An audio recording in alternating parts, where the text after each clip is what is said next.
Assalamualaikum warahmatullahi wabarakatuh. Perkenalkan, nama saya Miftah Prasetya, NIM 210862224, Program Studi Pendidikan Jasmani Kesehatan dan Rekreasi, Fakultas Ilmu Keolahragaan Universitas Negeri Padang. Saya di sini akan mempresentasikan tugas 2 makalah filsafat olahraga dengan dosen pembimbing Dr. Handes Jarwan MKes dengan judul materi Sejarah Perkembangan Filsafat. Pertama-tama, puji beserta syukur marilah kita panjatkan kepada Allah Subhanahu wa Ta'ala yang telah memberikan beribu-ribu nikmat, sehingga kita bisa mengikuti pembelajaran filsafat olahraga ini. Salawat berikan salam, tidak lupa pula kita hancurkan Nabi besar kita, Nabi besar Muhammad SAW, karena beliau telah menghantarkan kita dari zaman kebodohan menuju zaman yang terang seperti saat ini. Yang pertama, pembahasan sejarah perkembangan filsafat pada Yunani kuno. Filsafat atau filosofi berasal dari istilah Yunani yang diturunkan berdasarkan istilah kerja yang berarti menyayangi kebijaksanaan. Di samping itu, seringkali persoalan-persoalan hanya dapat dipahami jika dilihat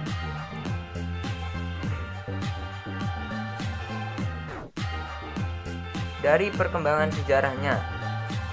Pemikiran para filosof berasal seperti Aristoteles, Thomas Aquino, Immanuel Kant hanya dapat dimengerti dari aliran-aliran yang mendahului mereka. Aliran yang satu biasanya tesis dan yang lainnya merupakan sintesis.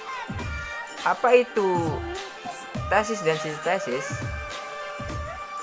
Bisa jadi merupakan reaksi dari pemikiran yang lain pada masa yang berbeda. Dan dari seluruh perjalanan pemikiran filsafat itu juga persoalan-persoalan manakah yang selalu tampil kembali bagi setiap kurun waktu. Yang kedua, zaman Sokrates. Pada masa awal ini sering disebut filsafat alam. Apa itu filsafat alam? Penyebutan itu didasarkan pada munculnya banyak pemikir atau filosof yang memfokuskan pemikirannya pada apa yang diamati di sekitarnya, yaitu alam semesta. Mesti memikirkan alam mencari unsur induk yang dianggap asal dari segala sesuatu.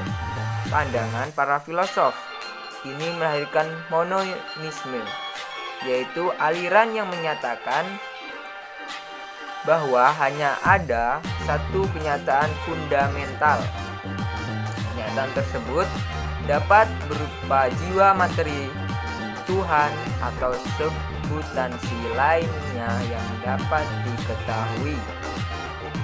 Pada masa zaman ini, filosof mulai berpikir ulang dan tidak mempercayai sepenuhnya pengetahuan yang didasarkan pada mitos-mitos, legenda, kepercayaan yang sedang menjadi mainstream di masyarakat waktu itu. Mereka mempercayai bahwa pengetahuan bisa didapatkan melalui proses pemikiran dan mengamati. Yang ketiga, zaman pertengahan. Pada akhir abad ke-14 terjadi sikap kritis terhadap berbagai usaha pemikiran yang mensintetiskan pemikiran, filsafat dan teknologi yang semakin menyimpang dari pendapat Aristoteles. Dua pusat abad ke-14 yang berjasa dalam mempersiapkan ilmu pengetahuan alat modern yaitu Johannes Buridan di Parisian dan Thomas Bradwilin di Oxford. Dalam perkembangan filsafat, perkembangan tampil dalam bentuk jalan modern yang dipertentangkan dengan jalan kuno. Filsafat abad pertengahan diawali oleh Boethius dan diakhiri oleh Nicolaus Cusanus. Nicolaus Cusanus membedakan 3 macam pengenalan, yaitu panca indera, rasio, dan intuisi. Yang keempat, filsafat abad modern.